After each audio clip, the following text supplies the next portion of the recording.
కీరవాణి గారి కంపోజిషన్లో రాంబాబు గోసాల గారు రాసినటువంటి ఈ బ్యూటిఫుల్ సాంగ్ని మనం చూడడం జరిగింది.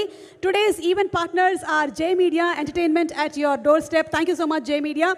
అండ్ ఇక ఆలస్యం చేయకుండా మనం పిలిచేయబోతున్నాము. పదవుల్ని గెలవడం మాత్రమే కాదు, ప్రజల మనసుల్ని కూడా గెలిచినటువంటి మా నాయకుడు, ఆర్ పవర్ స్టార్, జనసేనాని పవర్ ఏమిటో చూపించినటువంటి ద ట్రూ లీడర్ హరిహర వీరమల్లుగా ఫుల్ డెడికేషన్తో పవర్ఫుల్గా మనకి ఇంటెన్స్గా కనిపించబోతున్న పవర్ స్టార్ పవన్ కళ్యాణ్ గారిని సాదరంగా వేదికపైకి ఆహ్వానించేస్తున్నాము. ఎన్నో సూపర్ డూపర్ హిట్ సినిమాల్ని ఇవ్వడం మాత్రమే కాదు, రాజకీయ నాయకుడిగా చరిత్రని తిరగరాసినటువంటి true leader our power star Pawan Kalyan గారికి సాదర స్వాగతం పలుకుతున్నాము. అండ్ అలాగే ఏఎం రత్నం గారికి శుభాకాంక్షల్ని తెలియజెప్తూ ఉన్నాము. ఖుషీ సినిమా విడుదలై 19 సంవత్సరాలు అవుతుంది. మళ్ళీ వాళ్ళిద్దరి కాంబినేషన్లో ఈ సినిమా వస్తుంది. So wishing them super success. Mega Surya productions banner పైన వస్తున్నటువంటి ఫిల్మ్, ఏఎం రత్నం గారు ప్రెజెన్స్ అండ్ దయాకర్ రావు గారు నిర్మాతగా, జ్యోతి కృష్ణ గారు అండ్ క్రిష్ గారు దర్శకులుగా వస్తున్నటువంటి cinema.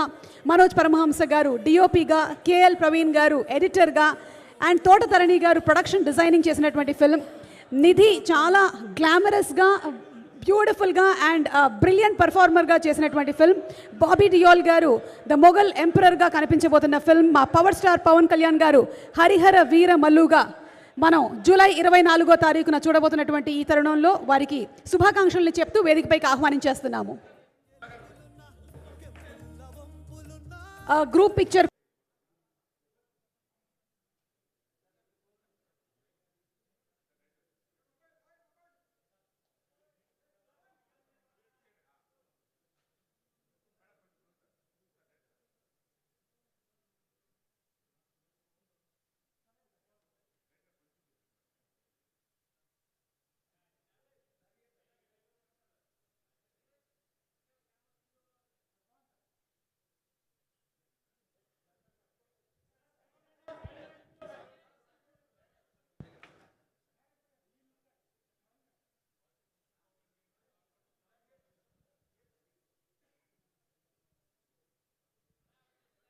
Thank you so much and requesting Pawan Kalyan Garu to please speak.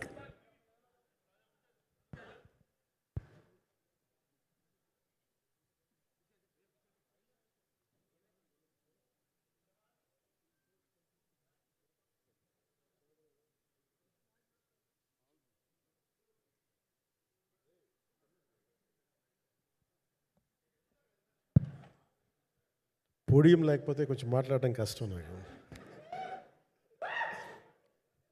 అంటే ఎలా ఉందంటే నగ్నంగా ఉన్నట్టుంది పోడియం లేకపోతే. కొంచెం అందరూ మీరు దయచేసి వస్తే let me have an interaction. అంటే నా జీవితంలో మొట్టమొదటిసారిగా అదే ఎప్పుడు చేశాను ఇంత, నాకు పొలిటికల్ ఇంటరాక్షన్ చేశాను కానీ మీడియా మిత్రులతోటి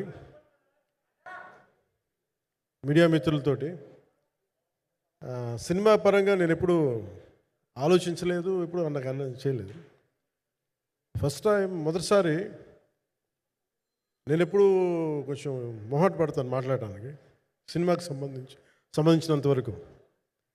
ఇక్కడ సినిమాని ఎలా ప్రమోట్ చేసుకోవాలో నాకు తెలియదు.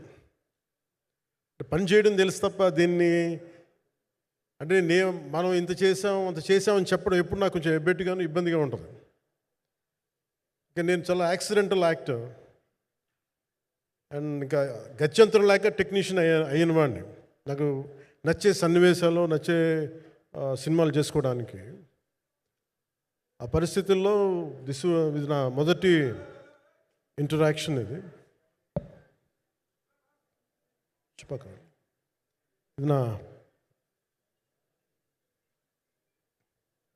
పర్లేదు కూర్చోండి పర్లేదు. రథం గారు వస్తారు అంటే ఇదంతా చేయడానికి,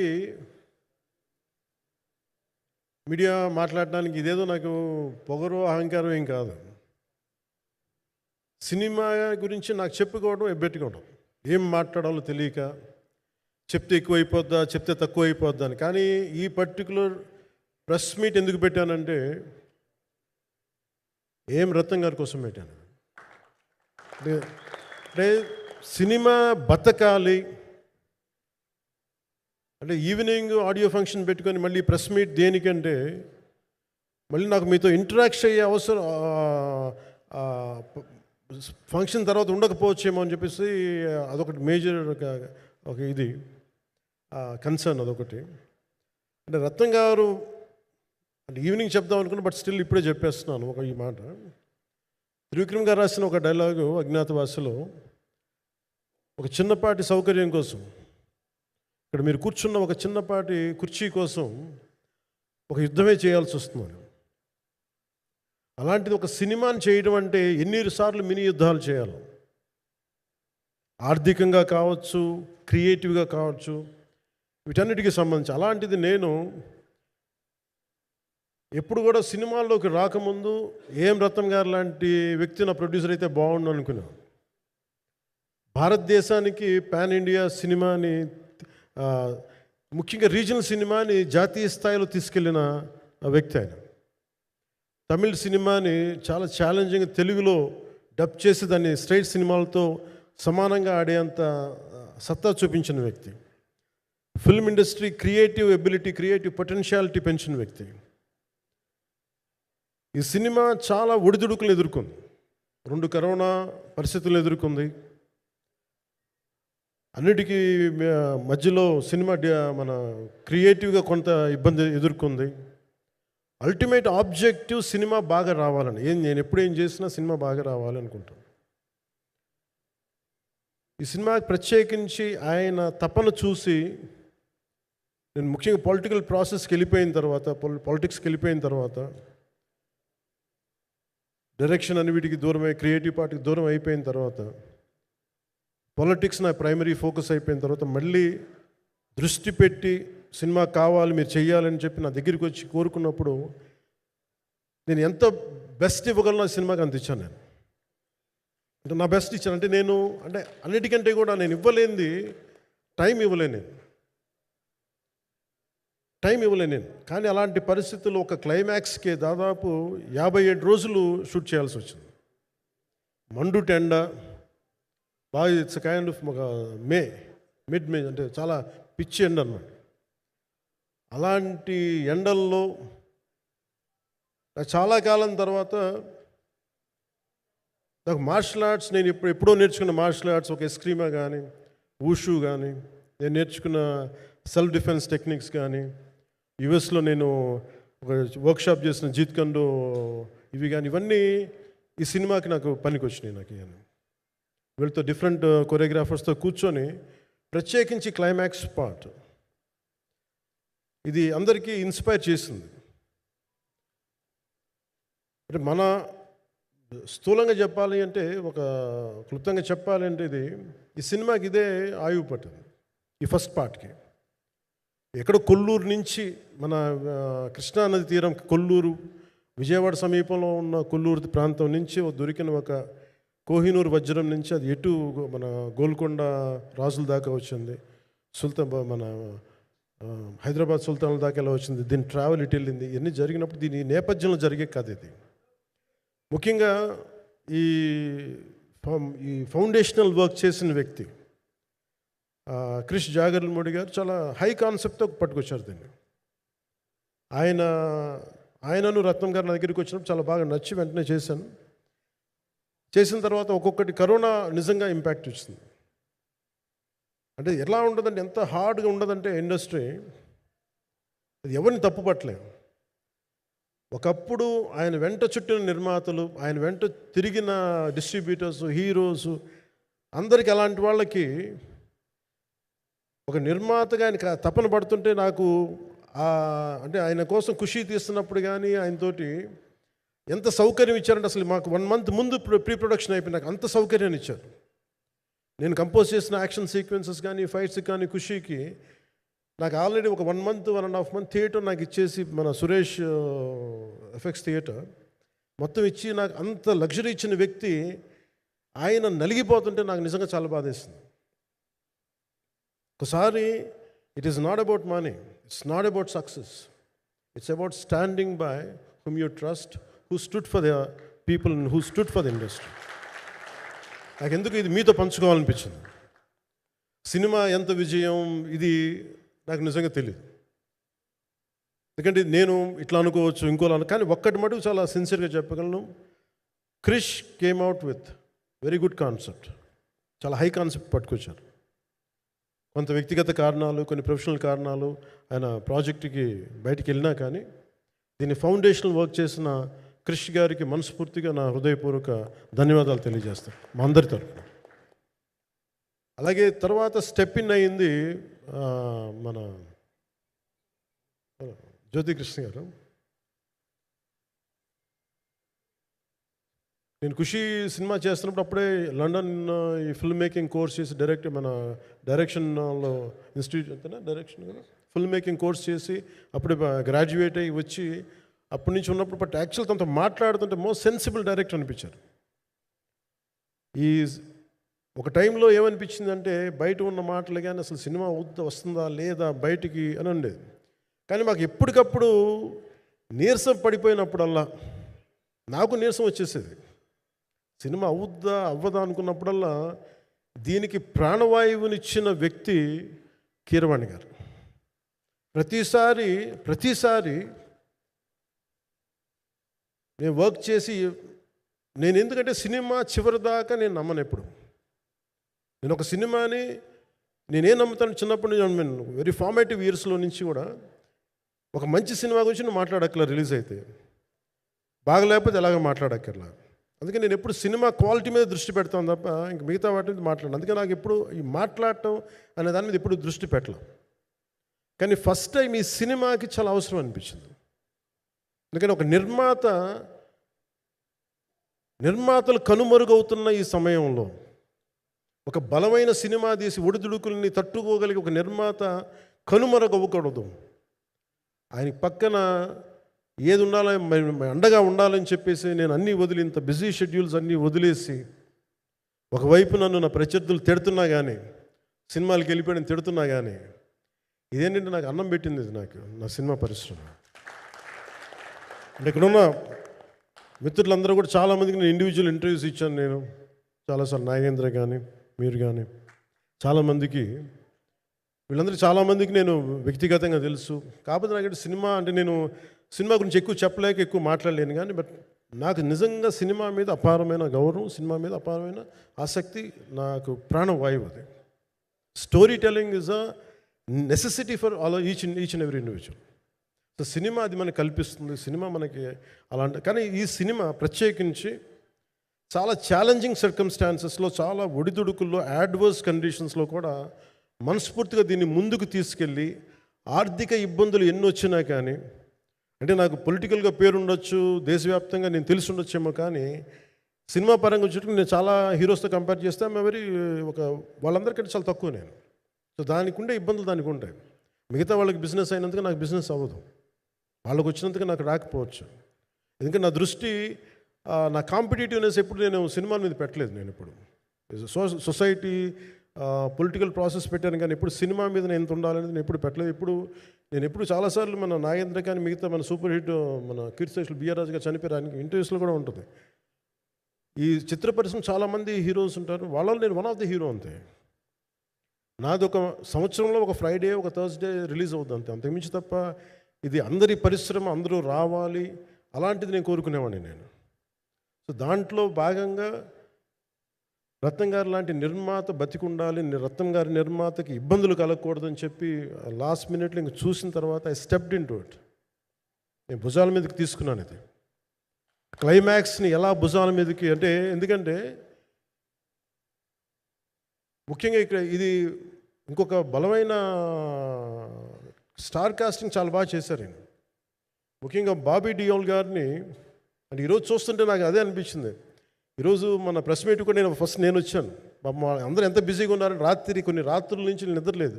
మన మనోజ్ పరమహంస గారికి కానీ, రత్నం గారికి కానీ, జ్యోతి గారికి కానీ, పాపం ఈ సినిమా ప్రమోషన్ సింగిల్ హ్యాండెడ్గా పాపం నిధి అగర్వాల్ భుజాల మీద వేసుకొని నాకే బాధ అనిపించింది. పాపం ఒక అమ్మాయి తన కెరీర్ తను చూసుకోవాల్సిన అమ్మాయి కూర్చోబెట్టి నాకే సిగ్గు అనిపించింది. I have to truly appreciate you. అంటే చాలా పాపం అన్నీ వెళ్తూ ఉంటే నాకు ఇదేంటి సినిమాని అనాథలా వదిలేశారంటే అనిపించింది. సో నాకేమనిపించింది, ఈ సినిమాకి ఎవరు అనాథలా వదలలేదు, నేను ఉన్నానని చెప్పడానికి వచ్చాను ఈ రోజున. ఎందుకంటే నేను కోట్లాది మంది ప్రజలకి అండగా ఉండేవాడిని, దేశంలో ఉండే సమస్యలకి స్పందించేవాడిని. అలాంటిది తెలుగు సినిమాకి, నా సినిమాలకి మీకు తెలుసు గతంలో ఎన్నిసార్లు ఇబ్బందులు పెట్టారు. అదే మన ప్రభుత్వం అక్కడికి రాగానే వెంటనే సాధారణంగా గుండెలు హృదయ కవాటాలు తెరిచి మరి ఆహ్వానించాం. ఏమీ కృతజ్ఞత కూడా ఆశించలేదు. అంత చిత్ర పరిశ్రమను అంత గుండెల్లోకి తీసుకుంటాం. అలాగే దీనికి సంబంధించి అలాంటిది నా సినిమాని నేను ఎందుకు వదిలేస్తాను? ఎందుకంటే ఇది ఇంకో సినిమా కాదు. ఒక మేకప్ మ్యాన్గా ప్రారంభమయ్యి ఇంకో ప్రొడ్యూసరు, డబ్బులున్న ప్రొడ్యూసరు, పెద్ద జీవితాల నుంచి వచ్చిన ప్రొడ్యూసరే కాదు, చాలా చిన్న స్థాయి నుంచి, చాలా చిన్న స్థాయి, ఒక మేకప్ మ్యాన్ స్థాయి నుంచి బాయ్గా స్టార్ట్, అంటే చిన్నప్పటి అసిస్టెంట్గా స్టార్ట్ అయ్యి చాలామంది మన సీనియర్ దర్శకులందరి దగ్గర పనిచేసి అంచెలంచెలుగా ఎదిగి నిర్మాత అయ్యి, దర్శకుడయ్యి, స్క్రీన్ ప్లే రైటర్ అయ్యి, మీరు ఏమన్నానంటే ఆయన మౌనంగా ఉంటారు. ఎవరు ఎన్ని ఇబ్బందులు పెట్టినా మౌనంగా ఉంటారు. ఆయన మౌనం ఒకసారి నాకు విపరీత అసహనానికి గురి చేసేస్తుంది. మీరు ఏదైనా మాట్లాడాలంటే ఎవరు ఇబ్బందులు పెట్టి ఏం ఎదురు తిరగరు ఏంటంటే అంటే ఇలా అంటారు, ఏం చేయాలి. ఇంకా ఇలాంటి వ్యక్తికి ఆయన మౌనం నన్ను ఇలా రోడ్ల మీదకి వచ్చి ఇలా మీ దగ్గరికి ముందుకు నుంచోబెట్టింది. అంటే అంటే ఆయన ఏంటంటే చెప్తారు, ఆయన మౌనం అంటే రమణ మహర్షి నుంచి బాగా నేర్చుకున్నట్టున్నారు. మౌనం అన్నిటికీ సమాధానం. సో నాకు మనస్ఫూర్తిగా ఈ స్టార్ కాస్టింగ్ ఒకటి, అంటే చిత్ర పరిశ్రమ మీద ఎందుకు ఇంత గౌరవం అంటే మనందరం కులాల మీద, మతాల మీద, ప్రాంతాల మీద, భాషల మీద కొట్టుకుంటూ ఉంటాం. But any film industry take in this world, especially Indian film industry, దీనికి there is no caste discrimination, there is no region discrimination, there is no religion discrimination, nothing. It's purely your creative potentiality, purely your creative ability. నువ్వు చిరంజీవి గారి తమ్ముడు కావచ్చు, చిరంజీవి గారి కొడుకు కావచ్చు, లేదంటే ఇంకొకళ్ళు అబ్బాయి కావచ్చు, మేనల్లుడు కావచ్చు, ఇట్ డజంట్ మ్యాటర్. నీకు టాలెంట్ లేకపోతే నువ్వు నిలబడలేవు, నీకు సత్తా లేకపోతే నువ్వు ఇక్కడ ఉండలేవు. అది నా కొడుకైనా సరే. ఇట్ ఆల్ డిపెండ్స్ నీకు ఎంత టెనాసిటీ ఉంది, ఎంత పర్సీవరెన్స్ ఉంది, ఎంత నిలబెట్టుకోగలవు, ఎంత నిలదొక్కుకోగలవు, ప్రతికూలతలు ఎంత బలంగా నిలబడగలవు. ఒక నిర్మాత సినిమా తీయడం అంటే ఒక యజ్ఞం చేయడం లాంటిది. తిట్లు తినాలి, ఇబ్బందులు పడాలి, అన్నీ పడిన తర్వాత ఫైనల్ డబ్బులు మిగిలితే కూడా లేదు తెలియదు. ఇలాంటి పరిస్థితుల్లో నాకేమనిపించిందంటే ఈయన పడ్డ కష్టం చెప్పాలనిపించింది ఈ రోజున. ఈ ప్రెస్ మీట్ తాలూకు ముఖ్య అంశం, ఒక చిన్న స్థాయి నుంచి వచ్చిన వ్యక్తి నిర్మాతగా ఎదిగి, ఆయనకున్న పాపం ఆయన మంచితనం ఆయన్ని శాపంగా అవ్వకూడదని చెప్పి ఒక ఉద్దేశంతో ఆయన మంచితనం చెప్పాలి, ఆయన ఒక మంచి సినిమా చేశారని చెప్పడానికి నేను ఈ రోజున మీ ముందుకు వచ్చాను. ఎందుకంటే నేనేం నమ్ముతానంటే సినిమా బాగుంటే ఎలాగో చూస్తారు, దీని గురించి చెప్పక్కర్లేదు. సినిమా బాగాలేకపోతే ఎలాగో చూడరు, మీరు ఎంత పబ్లిసిటీలు చేయండి ఇవన్నీ అనుకోండి. అందుకే నేను పెద్ద ఎక్కువ మాట్లాడడానికి ప్రయత్నం చేయను. కానీ ఈ పర్టికులర్ రోజు మటుకు, ప్రత్యేకంగా ఈ రోజు మటుకు ఆయన పడ్డ కష్టం ఈ సినిమాకి, అలాగే ఒక్కొక్క కాస్టింగ్ ఆయన చేసింది, దీనికి నేను క్రిష్ గారిని కూడా చాలా మనస్ఫూర్తిగా అభినందిస్తున్నాను. ఎందుకంటే ఆయన కూర్చున్నప్పుడు ఎంతమందిని పెట్టాం, ఒక ఔరంగజేబ్గా మిగతా నటులు ఒకళ్ళిద్దరు యాక్టర్స్ని పెట్టి కూడా ఒకళ్ళ చేత యాక్ట్ చేయించాం ఒకళ్ళ చేత. కానీ Bobby Deol so apt for Aurangzeb, ఎంత కన్విక్షన్తో చేశాను. అప్పటికి ఆయనకి ఇంకా ఆయన చేసిన హిందీ సినిమాలు కూడా రాలేదు ఇంకా ఆయనకి. ఎంత కన్విక్షన్తో చేశారంటే నాకు నిజంగా ఆయనతో యాక్ట్ చేయడం చాలా ఆనందాన్ని ఇచ్చింది. సో అలాంటి బాబీ డియోల్ గారిని మొత్తం pan India, Manoj Paramahamsa was roped in last. ఇంకా సినిమా ఎట్లా మనం అయిపోవాలి, నేను పాలిటిక్స్కి వెళ్ళిపోయిన తర్వాత, డిప్యూటీ సీఎం బాధ్యతలు తీసుకున్న తర్వాత అందరికీ అయిపోయింది, సినిమాలు చేయలేడు ఇతను, ఎలా చేస్తాడంటే నాకు తెలుసు కష్టం అని. నేను ఎలా చేశాను ఈ సినిమా అంటే, పొద్దున్న 2 గంటలు చేసామండి, బ్రేక్ఫాస్ట్ టైము, లేదంటే నా ఎక్సర్సైజ్ టైంని కొంచెం మిడ్ నైట్గో లేదంటే ఎర్లీ మార్నింగ్ 4 గంటలు పెట్టుకొని, ఆ 2 గంటలు ఏమి దొరుకుద్దో ఆ 2 గంటలు ఇస్తే జ్యోతి, మనోజ్ గారు, మన రత్నం గారు వీళ్ళు కూర్చొని ప్లాన్ చేసి, అది కూడా నా ఆఫీస్కి, నా పార్టీ ఆఫీస్కి కూతవేటు దూరంలో ఉన్న ఒక మా స్నేహితులు ఒక వాళ్ళ గోడౌన్ ఉంటే అక్కడ కూర్చొని షూట్ చేసాం. ఎంత మండుటెండంటే అసలు దాంట్లో కూర్చొని మ్యాట్ వర్క్ చేసి మీరు ఫైనల్ రిజల్ట్స్ చూస్తే ఇది ఇక్కడ చేశారంటే అంత ఆశ్చర్యం అనిపిస్తుంది. And hats off to Manoj Paramahamsa garu. And ఈ సీన్స్ అన్నిటికీ ప్రీ విజువలైజేషన్, ప్రతి సీన్ చేయబోయే ముందు అసలు నాకు ఏమనిపించిందంటే సినిమా చేయగలమా లేదనని పరిస్థితుల్లో జ్యోతికృష్ణ గారు ముందుకు వచ్చి నాతో మాటలు నేను చెప్పలేదని, ఇది ఇలా చేస్తాం అలా చేస్తాం ఏం చెప్పలా, ఏమి చేయబోతున్నాడో ఎవ్రీథింగ్ వాజ్ ప్రీ విజువలైజ్డ్. ఈ సీన్ ఇలా ఉండబోతుంది, ఈ చేయబోయే సీన్ ఇలా ఉన్నది. నాకు దాని మీద ఆత్మవిశ్వాసం కలిగింది. నాకు లేదు, ఒక సత్తా ఉన్న దర్శకుడు, తెలుగు చిత్ర పరిశ్రమకి సైజ్ తీయగలిగేవాడు, మంచి సాలిడ్ ఎడిటింగ్ సెన్స్ ఉన్నవాడు, మ్యూజికల్ సెన్స్ ఉన్నవాడు. అలాంటి వ్యక్తికి మనోజ్ పరమహంస గారు తోడారు. వీళ్ళిద్దరు కాంబినేషన్లో రత్నం గారి అనుభవంతో ఈ రోజున ఒక మంచి ప్రోడక్ట్ అయితే తీసుకొచ్చాం. ఇది ఎలా ఉంటుంది, ఎలా ఉండబోతుంది, ఎంత హిట్ అవుతుంది అనేది ఇది సంపూర్ణంగా ప్రజల చేతిలోనే ఉంటుంది. అది ఏ స్థాయిలో ఇది ఉంటుంది అనేది అది ప్రజలు చెప్పాల్సింది తప్ప అది నేను చెప్పుకునేది కాదు. బట్ నా వరకు నేను ప్రత్యేకించి నేను వ్యక్తిగతంగా చేసింది ఈ సినిమాకి అపార్ట్ ఫ్రమ్ యాక్టింగ్ కాంట్రిబ్యూషన్, నేను ఏ సినిమా చేసినా ప్రతి సన్నివేశంలోనూ ప్రతి సాంగ్ అండ్ డాన్స్లో కూడా కొన్నిసార్లు నేను చేయలేక, నేను ఒక రిలక్టెంట్ యాక్టర్లో ఎలాగో టెక్నీషియన్గా కూడా నాకేంటంటే సుస్వాగతం సినిమాలో నన్ను తీసుకెళ్ళి వైజాగ్లో బస్సు మీద ఎక్కించి డ్యాన్స్ చేయమన్నారు. చచ్చిపోయాను డ్యాన్స్ చేయలేక. ఇంకా మిగతా వాళ్ళకి ఎంత తేలికైన డ్యాన్స్ నాకు చేయాలంటే నేను గింజుకుపోయి నేను అనుకున్నాను ఈరోజు సినిమాలు మానేస్తాను చెప్పి మా వదినికి ఫోన్ చేసి కూడా చెప్పాను, చాలా పర్యాలు చెప్పాను. అలాంటి అందుకని నాకేంటంటే సాంగ్ అండ్ డ్యాన్స్ కూడా నేను ఎలా చేయగలను దానికి అనుకోగా నేను ఎత్తుక్కుంటాను. అలాగే యాక్షన్ సీక్వెన్స్ కూడా రియల్ లైఫ్లో కొడితే ఎలా ఉంటుంది, మార్షల్ ఆర్ట్స్లో సాధన ఉన్నవాడిని, ఈ లాట్ ఆఫ్ వర్క్షాప్స్, ఈ మార్షల్ ఆర్ట్ వర్క్షాప్స్ చేసిన వాడిని కాబట్టి హౌ రియలిస్టిక్ వీ కెన్, ఎంత సహజంగా మనం వెళ్ళగలం, వీటి మీద ఒక అవగాహన ఉన్నవాడిని కాబట్టి చాలాసార్లు కూర్చుంటాను. కానీ ప్రత్యేకించి ఈ 20 minutes లాస్ట్ సీక్వెన్స్ ఇది 2 పార్ట్స్గా ఎలా అయింది అంటే ఒరిజినల్ థాట్ క్రిష్ గారి దగ్గర నుంచి వచ్చినప్పుడు ఇట్ వాస్ క్వైట్ లాంగ్. ఒక నిన్న ఈ సినిమా ఒక పాటలు అవుద్దని అనేవాడు మొదటి నుంచి. బట్ లేటర్ వాళ్ళు డిసైడ్ చేసుకొని ఒక టైంలో ఇది అవ్వదు, you want make it as 2 parts అనుకున్నప్పుడు ఎక్కడికి వచ్చి ఆగిందంటే ఈ క్లైమాక్స్ దగ్గరికి వచ్చి ఆగింది ఫస్ట్ పార్ట్. సో చెప్తున్నప్పుడు నాకేమనిపించిందంటే how else we can take it, how else we can scale it up. So దానికి నేను కూర్చొని నాకున్న ఈ మార్షల్ ఆర్ట్స్ కానీ బేసిక్ యాక్షన్ కొరియోగ్రఫీ నా ప్యాషన్ కాబట్టి ఈ పర్టికులర్ డ్రామా, ఈ పర్టికులర్ దాంట్లో ఏంటంటే మొఘల్ టైమ్స్లో ప్రతి ఒక సగటు భారతీయుడు అనుభవించిన బాధ అది.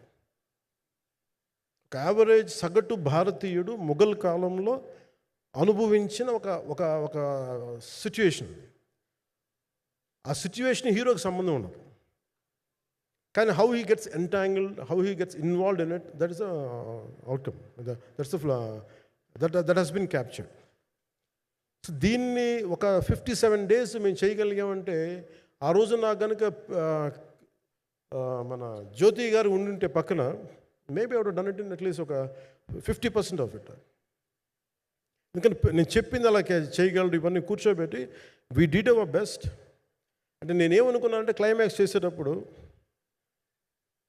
ఇంక నేను సినిమాలు చేస్తానో కూడా లేదో నాకు తెలియదు, కానీ నాకు ఇష్టమైన నిర్మాత, తెలుగు చిత్ర పరిశ్రమకి నిజంగా ఒక అండగా ఉన్న నిర్మాత, I want give my best to him.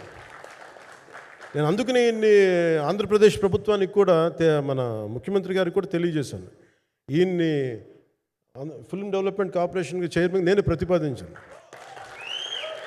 అంటే నాకేంటంటే I don't want it to be a political, ఆయన నా నిర్మాతని కాదు, ఈయన అందరు హీరోలతో తీశారు, ఈయన పాన్ ఇండియాలో ప్రతి ఒక్కరు తెలిసి ఈయనంటే. ఇలాంటి వ్యక్తి ఉంటే మన తెలుగు చిత్ర పరిశ్రమకి బాగుంటుంది. అలాగే ప్రత్యేకించి తెలుగు చిత్ర పరిశ్రమ అనేది నాకు ఈ టాలీవుడ్ అనే పదాలు నాకు వాడటం నాకు ఇష్టం ఉండదు. Bollywood, Tollywood, Kollywood, Mollywood, why should we ape Hollywood? We have a greater story narrative ability మన దగ్గర ఉంది. We have a greater storytelling ability. We don't have to ape Hollywood. We take the best practices of Hollywood, but not necessarily the name of Hollywood. వాళ్ళకున్న professionalism మనం నేర్చుకోవాలి, వాళ్ళకున్న commitment నేర్చుకోవాలి, వాళ్ళకున్న production designing ability మనం తీసుకురాగలగాలి. So ఇవన్నీ నేను నా పరిధిలో ఈ రోజున ఆంధ్రప్రదేశ్ ప్రభుత్వం ప్రత్యేకించి ఈ శాఖ నా పరిధిలో ఉంది కాబట్టి దానికి ఆయన పేరు ప్రతిపాదించాను. నా ఉద్దేశం ఏంటంటే తెలుగు చిత్ర పరిశ్రమ తెలంగాణలో ఉన్న, కర్ణాటకలో ఉన్న, చెన్నైలో ఉన్న ఏదైనా సరే తెలుగు చిత్ర పరిశ్రమ, భారతీయ చిత్ర పరిశ్రమకి చాలా మంచి జరగాలి, ఇలాంటి వ్యక్తి ద్వారా ఏదైనా చేద్దామని ఒక ఉద్దేశంతో ఆయన పేరు ప్రతిపాదించాను. భవిష్యత్తులో అవుతారని మనస్ఫూర్తిగా నేను ఆశిస్తున్నాను. అందుకని అన్నీ నా చేతిలో ఉండవు కదా, అందుకని చెప్తాను. ఇఫ్ అండ్ బట్ చెప్పాలి కదా. సో ప్రత్యేకించి మీ అందరికీ నా హృదయపూర్వక ధన్యవాదాలు తెలుపుకుంటూ నెక్స్ట్ 2-3 డేస్లో I try to give as many interviews as I can. Nidhi I'm grateful to you. పాప చాలా తపన పడి ఉంటారు. ఈరోజు ఎలా ఉంది అంటే నాకు ఎలా అనిపించిందని, ఇందాక నేను వస్తున్నప్పుడు ఎవరు లేరు, వీళ్ళు కూడా ఎవరు లేరు. నేను వచ్చి చాలాసేపు కారులో కూర్చున్నాను, ఎందుకంటే మళ్ళీ మీరు తిట్టకూడదు, లేట్ వచ్చాడు, నీకు డిప్యూటీ సీఎం అయితే పొగలు వచ్చేస్తాను మీరు అంటారండి. నాకు అట్లా అనిపించలేదు. నాకు ఫస్ట్ టైం ఎందుకు మీడియా నాకు ఎందుకు అలవాటు పోయిందంటే, నేను వచ్చిన కొత్తల్లో ఈ జ్యోతి చిత్ర సితారా పేపర్స్ ఉన్నాయి. ఎవరో ఫొటోస్ వేయమంటే దిస్ గా ఈజ్ నాట్ సేలబుల్, ఇంకా అవసరం లేదు అంటే నా ఫోటోలు వేసేవాళ్ళు కాదు. సో నాకేమనిపించింది సరే ఇంక నేను ఈయన కాడికి నేను ఏమి అంటున్నాను నాకు తెలియదు అని చెప్పేసి మా నిర్మాతలు కూడా ఉండేవాళ్ళు కాదు. సో నాకు పబ్లిసిటీ లేకుండా సినిమాలు రిలీజ్ అవ్వడం అలవాటు అయిపోయింది నాకు. సో అదే ప్రాక్టీస్ అయిపోయింది నాకు అంతే. మళ్ళీ కూర్చోబెట్టి మీరు ఏం మాట్లాడతారు, మళ్ళీ అది ఇటు తిరిగి వస్తుందని చెప్పేసి మిగతా అంత నాట్ టాకెటివ్. మీరు సినిమా పొలిటికల్ ప్రాసెస్కి వచ్చేటప్పుడు నేను ఏదైనా మాట్లాడగలను, కానీ సినిమా వచ్చేటప్పటికి చాలా చాలా ఒత్తిడి తీసుకోవాల్సి వస్తుంది. అంటే ఎంత కథ చెప్పాలి, ఎంత కథ చెప్పకూడదు, ఈ మాట అద్భుతంగా ఉందంటే ఏం అద్భుతంగా ఉందని మళ్ళీ తిడతారు, తర్వాత 100 ఆలోచనలతోటి స్లో డౌన్ అయిపోతాను. బట్ కానీ నాకు మనస్ఫూర్తిగా ఈ సినిమా ఐ హోప్ వచ్చిన ప్రతి ప్రేక్షకులందరికీ కూడా ఒక మంచి అనుభూతిని ఇస్తుందని నేను మనస్ఫూర్తిగా నమ్ముతున్నాను. ఖచ్చితంగా అలాంటి అనుభూతిని ఇస్తుంది. మీరు థియేటర్లోంచి బయటికి వెళ్ళేటప్పుడు మటుకు విల్ గో విత్ ఒక ఎనర్జెటిక్ ఫీల్తో వెళ్తాయి. అంతవరకు చెప్పగలను నేను. ఎందుకంటే నేనే నమ్ముతాను, సినిమాకి వెళ్ళేటప్పుడు సినిమా ఒక స్టోరీ చెప్పినప్పుడు నా జీవితంలో చిన్నపాటి ప్రభావం చూపించాలి.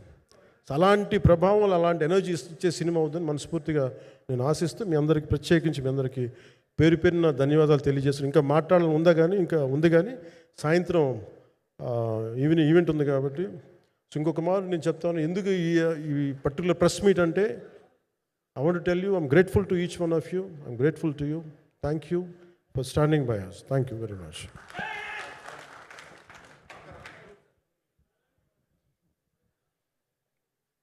మీడియా మిత్రులందరికీ